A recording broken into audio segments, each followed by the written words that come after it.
प्यारे बच्चों नमस्कार। मैं देवेश कुमार। कल के वीडियो में मैंने आपको समांतर प्लेट संधारित्र की धारिता के बारे में तथा उसके व्यंजक के बारे में बताया था। उसका व्यंजक हम लोगों ने प्राप्त कर लिया था।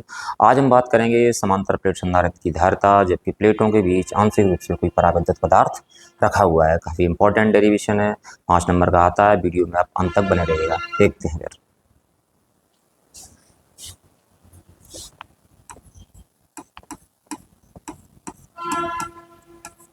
समांतर प्लेट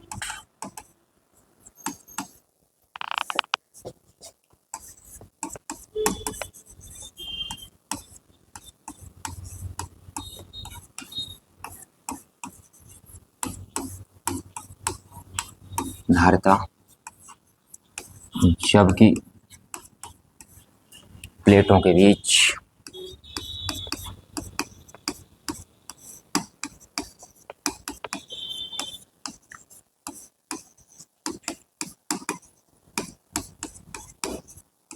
आंशिक रूप से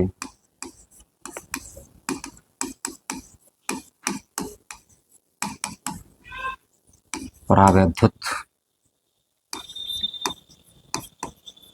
पदार्थ रखा है।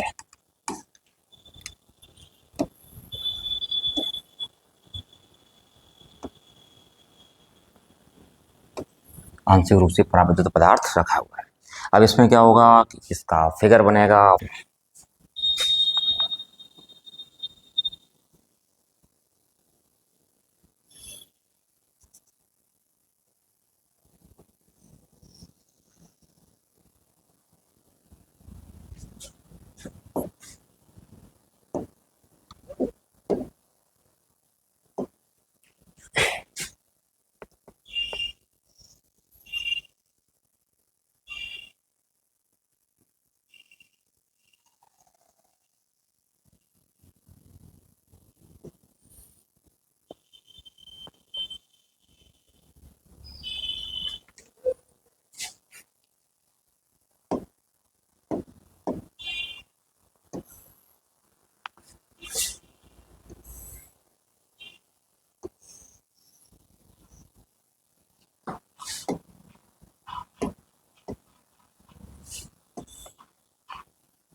पृथ्वी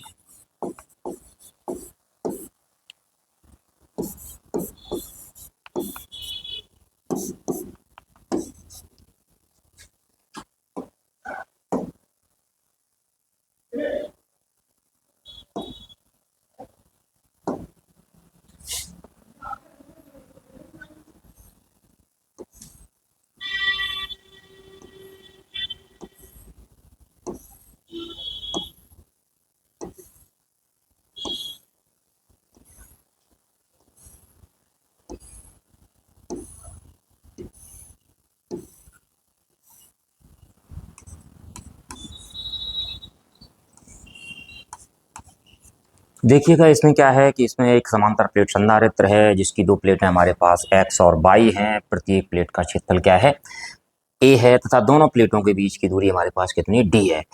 इन्हीं के बीच में स्मॉल t मोटाई की किसी परावैद्युत पदार्थ की पट्टी रख दी जाती है तो उस पट्टी में माध्यम का जो परावैद्युतांक है वो हमारे पास क्या है, k है। प्लेट x को क्या करते हैं, प्लस q आवेश दे देते हैं तो प्लेट y के भीतरी तल पर प्रेरण की क्रिया द्वारा माइनस q आवेश उत्पन्न हो जाता था। इसके बाहरी पृष्ठ को हम क्या करते हैं, पृथ्वी से संबंधित कर देते हैं। अब आप देखिएगा यहाँ तक तो d है हमारे पास। अगर प्लेटों के बीच वायु में दूरी देखी जाए तो कितनी बचेगी हमारे पास, एक तो इधर वाली बचेगी, ये वाली बचेगी, और हमारे पास ये बचेगी। प्लेटों के बीच वायु में दूरी कितनी बचेगी, d माइनस टी बचेगी। परावैद्युत पट्टी की मोटाई हमारे पास कितनी है, t है। तो हम चलो लिखना शुरू करते हैं।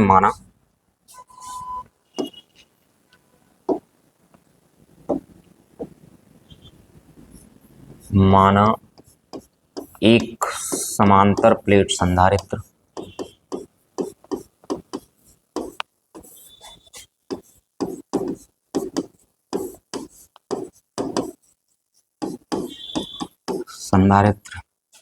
जिसकी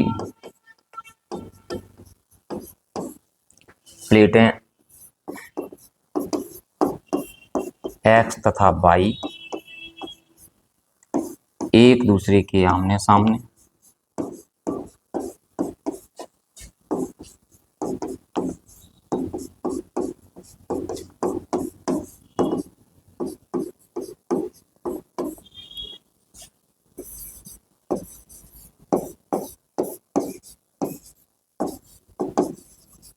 स्मॉल डी दूरी पर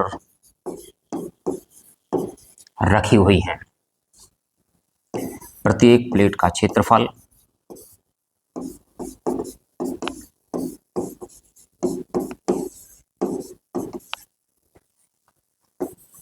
कैपिटल ए है तथा प्लेटों के बीच स्मॉल टी मोटाई की किसी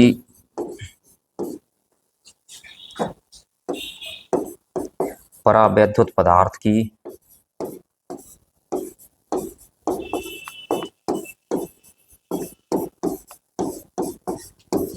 पट्टी रखी हुई है तथा परावैद्युतांक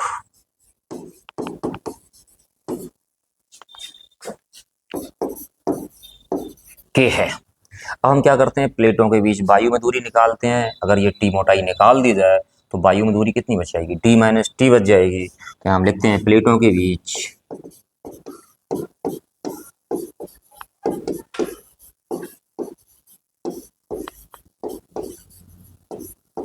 वायु में दूरी, तो हमारे पास कितनी है, हमारे पास डी माइनस टी। तब प्लेटों के बीच वायु में वैद्युत क्षेत्र की तीव्रता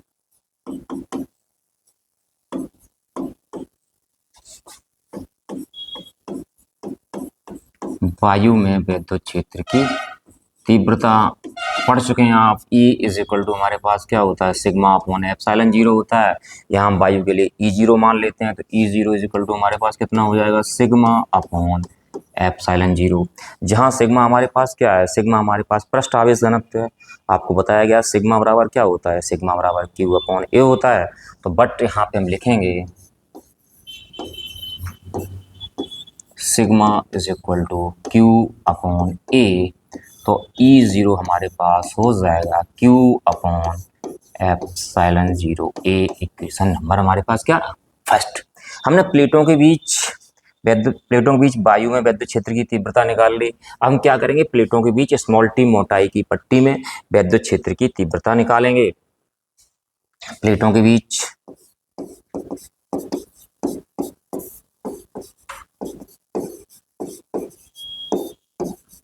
परावैद्युत पट्टी में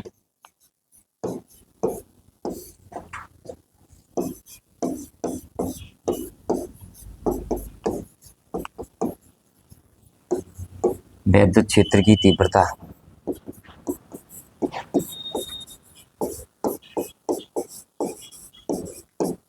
यहाँ E इज इक्वल टू हमारे पास क्या हो जाएगा, Q upon K epsilon zero A। तो हमारे पास क्या निकल के आ गया, ये हमारे पास वैद्युत क्षेत्र की तीव्रता निकल के आई है, वो वायु में निकल के आई है। ये किस में निकल के आई है, ये निकल के आई है परावैद्युत पट्टी में वैद्युत क्षेत्र की तीव्रता निकल के आई है। अच्छा, हमें निकालना क्या है, हमें संधारित्र की धारिता निकालनी है। धारिता C इज इक्वल टू हमारे पास क्या होता है, C is equal to Q upon V होता है। अब हमारे पास V नहीं है, अब हम क्या करेंगे, अब हम प्लेटों के बीच में विभव निकालेंगे। होता है V बराबर हमारे पास E इंटू डी होता है, या हमारे पास E इज इक्वल टू क्या होता है, V अपॉन डी होता है। तो हम देखते हैं प्लेटों के बीच विभवांतर, यदि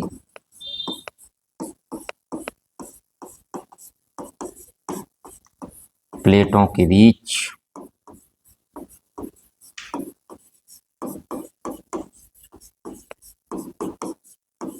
विभवांतर कितना है, V है।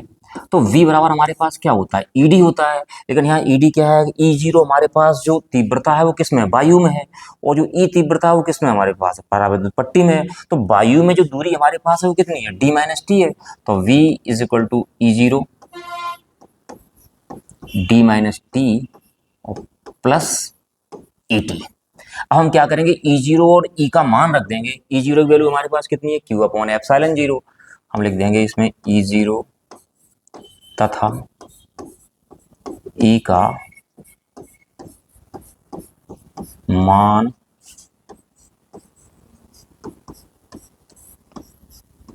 रखने पर, तो V is equal to E0 की वैल्यू हमारे पास कितनी है, E0 की वैल्यू है Q अपॉन एप्सिलॉन 0A। क्या रहा हमारे पास, D माइनस टी, और E की वैल्यू हमारे पास कितनी है, Q upon K epsilon 0A, Q upon K epsilon 0A into T.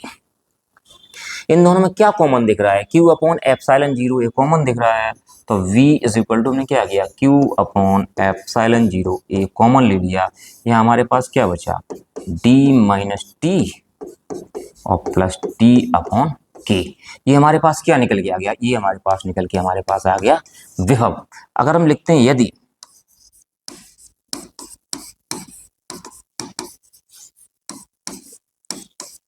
संधारित्र की धारिता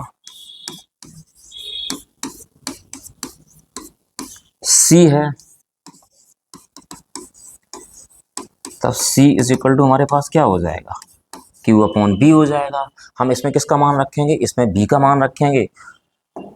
C इज इक्वल टू हमारे पास क्या बचेगा, Q अपॉन एप्सिलॉन 0A, और यहाँ हमारे पास है D माइनस टी और plus T upon K। Q से Q चला गया, एप्सिलॉन 0A कहाँ पहुँच जाएगा, ऊपर पहुँच जाएगा। तो C इज इक्वल टू हमारे पास आ जाएगा, C is equal to epsilon 0A upon D minus T और प्लस T अपॉन K। ये हमारे पास डेरिवेशन निकल के आ गया समांतर प्लेट संधारित्र की धारिता का, जबकि प्लेटों के बीच में आंशिक रूप से कोई परावैद्युत पदार्थ रखा हुआ है। अब हम देखते हैं इसके स्पेशल केसेस। नंबर 1, यदि प्लेटों के बीच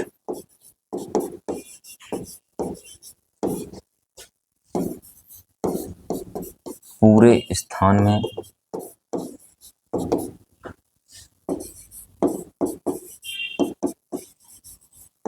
परावैद्युत पदार्थ भरा हुआ है। अब देखिएगा फिगर में, अगर प्लेटों के बीच पूरे स्थान में परावैद्युत पदार्थ भर दिया जाएगा तो D किसके बराबर हो जाएगा, DT के बराबर हो जाएगा। अगर DT के बराबर हो जाए तो हम क्या करेंगे, D के स्थान पे क्या रख देंगे, हम यहाँ पे T के स्थान पे T रख देंगे। तब हमारे पास T बराबर कितना हो जाएगा, T बराबर D हो जाएगा। तो T बराबर D हो जाएगा या D बराबर T हो जाएगा, कहने का मतलब। तो C इज इक्वल टू हमारे पास क्या बचता है, इधर देखो epsilon 0A upon D minus T. T के स्थान कितना कर देंगे, हम D कर देंगे। तो D माइनस डी और T के स्थान कितना हो जाएगा, D हो जाएगा। D अपॉन के, इससे ये कट जाएगा, 0 आ जाएगा यहाँ पे। तो C इज इक्वल टू हमारे पास बचता है एप्सिलॉन 0A D अपॉन के कहाँ पहुँच जाएगा, ऊपर पहुँच जाएगा। तो K epsilon 0A upon D। ये कंडीशन तब है जब प्लेटों के बीच में पूरे स्थान में परावैद्युत पदार्थ भरा हुआ है। दूसरी कंडीशन आती है जब प्लेटों के बीच में पूरे स्थान में निर्वात अथवा वायु है। तो अब देखिएगा सेकंड कंडीशन,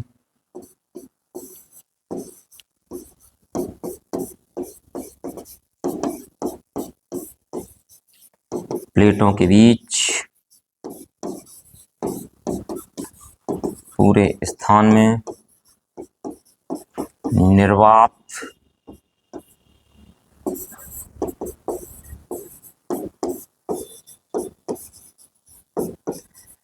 जब निर्वात अथवा वायु होगा तो सीधी सी बात है हमारे पास टी खत्म हो जाएगा हमारे पास, तो टी इज इक्वल टू हमारे पास कितना हो जाएगा, 0 हो जाएगा।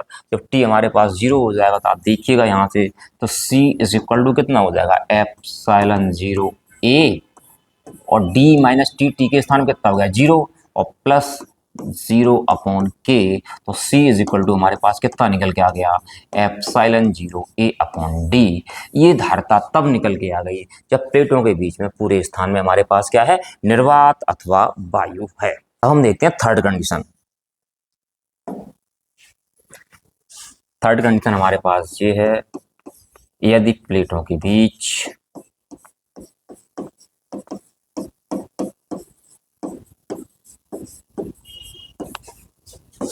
टी मोटाई की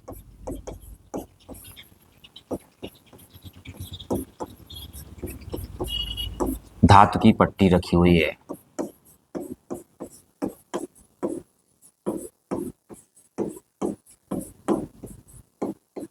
जब टी मोटाई की धातु की पट्टी रखी हुई, किसी धातु का जो परावर्तांक कितना होता है, अनंत होता है, तो के इज इक्वल टू कितना हो जाएगा हमारे पास, इनफाइनाइट हो जाएगा।